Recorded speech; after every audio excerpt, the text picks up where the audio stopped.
करना पाप भी लग सकता है। और हाँ, इस वीडियो को अनादर न करें। अगर आप श्री कृष्ण और श्री राम का भक्त है तो कमेंट में जय श्री कृष्ण जय श्री राम अवश्य लिखें। एक बार धरती लोक पर 4 व्यक्तियों की मृत्यु एक साथ हुई थी।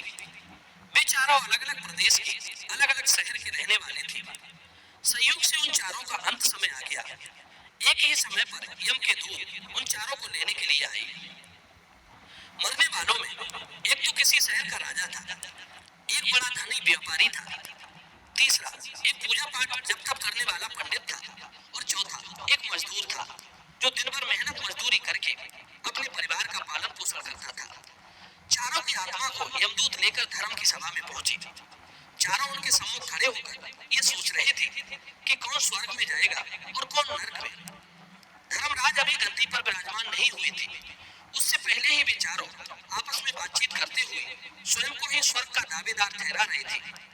सबसे पहले राजा बोला कि देखो, मुझे तो धर्मराज पक्का ही स्वर्ग में भेजेंगे, क्योंकि मैं एक विश्वविख्यात राजा हूँ। मैंने अपने शुभ कर्मों से धरती लोक पर अपना खूब नाम कमाया है। चारों तरफ लोग मेरे अच्छे कर्मों की चर्चा करते हैं। कभी कोई मेरे द्वार से खाली हाथ नहीं गया। जो आया मैंने उसे इतना दिया कि वो जीवन भर मेरा नाम नहीं भूल पाएगा। हर तरफ मेरे नाम का यशोगान हो रहा है। मेरे द्वारा लुटाए गए दान से लाखों लोगों को खाने को अन्न मिला है, रहने को आश्रय मिला है। इसलिए मेरे कर्मों को देखते हुए धर्मराज पक्का मुझे ही स्वर्ग में भेजेंगे। राजा की बात सुनकर वो धनवान व्यापारी कहने लगा, हे भाई, मैंने भी पृथ्वी पर रहकर खूब धन कमाया और उस धन से मैंने लाखों लोगों की सहायता की। मैंने अपनी कमाई का 11वां हिस्सा सदैव दीन दुखियों की सहायता में लगाया है। मेरे शुभ कर्म को देखते हुए धर्मराज मुझे ही स्वर्ग में भेजेंगे। ये बात मैं पहले से जानता हूँ। व्यापारी की बात सुनते ही पंडित जी कहने लगे, अरे भाई, क्यों व्यर्थ की बातें करते हो? स्वर्ग में जाना कोई आसान काम नहीं है। स्वर्ग में जाने के लिए दान धर्म के साथ साथ जब तक पूजा पाठ भी करना पड़ता है। इसलिए स्वर्ग में प्रस्थान तो हम ही करेंगे, क्योंकि मैंने भगवान का खूब जब तक पूजा पाठ किया है। पूरा जीवन मेरा पूजा आराधना में बीता है। मेरे शुभ कर्मों के कारण मुझे ही धर्मराज स्वर्ग का दरवाजा खोलेंगे। यह बात मैं अच्छी तरह से जानता हूँ। जब इस प्रकार तीनों ने अपनी अपनी बात कह दी, अपने अपने लिए स्वर्ग का दावेदार ठहरा दिया, अब सब उस चौथे व्यक्ति मजदूर की ओर देख रहे थे कि देखे ये क्या कहता है। क्या इसने भी कोई अच्छा काम किया है या नहीं, या फिर इसका पूरा जीवन मजदूरी करते हुए दूसरे के अधीन रहकर ही बीता है। मजदूर उन सबकी बातों को चुपचाप नीचे को नजरें झुकाए खड़ा खड़ा सुनता रहा और वे तीनों बड़े गर्व के साथ अपनी अपनी प्रशंसा करते जा रहे थे। तभी धर्मराज अपने साथी चित्रगुप्त के साथ दरबार में हाजिर होते हैं। चित्रगुप्त के हाथों में एक मोटी सी किताब थी जिसमें समस्त प्राणियों के कर्मों का लेखा जोखा लिखा था। धर्मराज अपने सिंहासन पर विराजमान होते हैं। उसके बाद चित्रगुप्त ने राजा को अपने पास बुलाया और उससे पूछने लगे कि तुम बताओ, तुम तो धरती पर बड़े ही प्रख्यात राजा थे। तुमने अपने जीवन में कौन कौन से शुभ कर्म किए हैं? कितने लोगों को दुख दिया है, कितने लोगों का भला किया है? मैं अपनी पुस्तक में देखकर ये फैसला करूंगा कि आप स्वर्ग में जाने के अधिकारी हैं या नहीं हैं। तब बड़े गर्व के साथ राजा अपने कर्मों को बताता है। हे भगवान, मैं एक बहुत बड़े राज्य का स्वामी था। मेरा राज्य बड़ा ही समृद्ध और खुशहाल था। मेरे राज्य में दीनहीन बहुत ही कम थे। सब मेरी छत्र छाया बड़े आनंद के साथ जीवन यापन कर रहे थे। मैंने अपने राज्य के लोगों को किसी चीज की कमी नहीं होने दी। हर भूखे को भोजन मिलता था। लाखों की धन माया उन्हें रोज दान की जाती थी। प्रजा के लोग मुझसे बहुत खुश रहते थे। दिन रात में मेरा यशोगान करते थे। यही मेरे जीवन के अच्छे कर्म है। राजा की बात सुनकर चित्रगुप्त ने अपनी पुस्तक में देखा और देखने के बाद राजा से कहा, तुम्हारा कथन सत्य है। सचमुच तुमने अपनी प्रजा को बहुत सुख दिया है, परंतु इसके साथ साथ तुमने अपराध भी बहुत किया है। तुमने अपनी राज्य की सीमा को बढ़ाने के लिए जितने युद्ध लड़े हैं, उन युद्धों में हजारों लाखों की संख्या में सैनिकों ने अपनी जान गंवाई है। उन सबकी मृत्यु का कारण सिर्फ तुम हो। उनके परिवारों को, उनके बच्चों को अनाथ करने वाले, उनकी स्त्रियों को विधवा बनाने वाले सिर्फ तुम हो। तुमने लोभ बस हजारों परिवारों को घोर दुख दिया है। युद्ध लड़कर राज्य बढ़ाने से अच्छा था कि तुम अपने पड़ोसी देशों से मित्रता करके उनके साथ व्यापार करती। आपका राज्य तब भी समृद्ध और संपन्न होता। तुमने अपनी प्रजा को सैनिकों के रक्त से सींचकर सुखी बनाया है, इसलिए तुम स्वर्ग के अधिकारी नहीं रहे। राजा चुपचाप पीछे को हट गया। इसके बाद उस व्यापारी से पूछा, आपने धरती पर कौन कौन से अच्छे कर्म किए हैं? तब व्यापारी कहता है, हे भगवान, मैंने धरती पर जितना धन कमाया उसका 11वां भाग अच्छे कामों में लगाया है। लाखों लोगों को भोजन खिलाया है, कई आश्रमों को दान दिया है, कई बेघर लोगों को अपने धन से घर बनवाया है, कई शहरों में मंदिरों का निर्माण कराया है, जगह जगह मुसाफिरों को ठहरने के लिए धर्मशालाएं बनवाई है, पानी के प्याऊ लगवाए हैं, प्रत्येक तीर्थों में भंडारे करवाए हैं। यही मेरे अच्छे कर्म हैं। व्यापारी की बात सुनने के बाद चित्रगुप्त ने अपनी पुस्तक खोली जिसमें उसके जीवन के सारे अच्छे बुरे कर्म लिखे थे।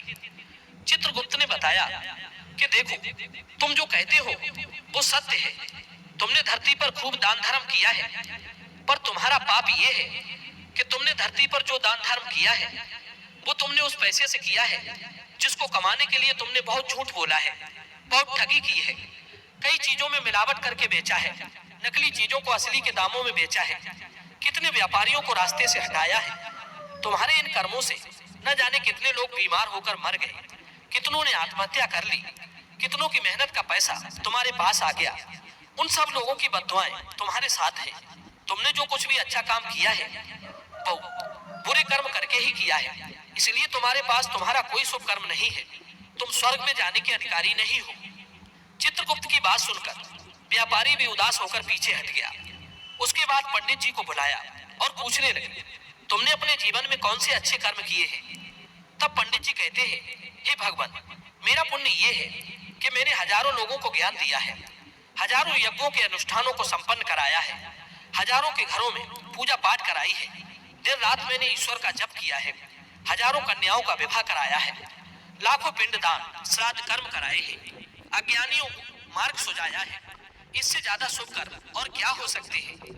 तब चित्रगुप्त अपनी पुस्तक में देखकर बताते हैं, हे पंडित जी महाराज, आपका कहना सर्वथा सत्य है। आपने वास्तव में हजारों लोगों को ज्ञान दिया है, लेकिन उस ज्ञान पर स्वयं कभी अमल नहीं किया।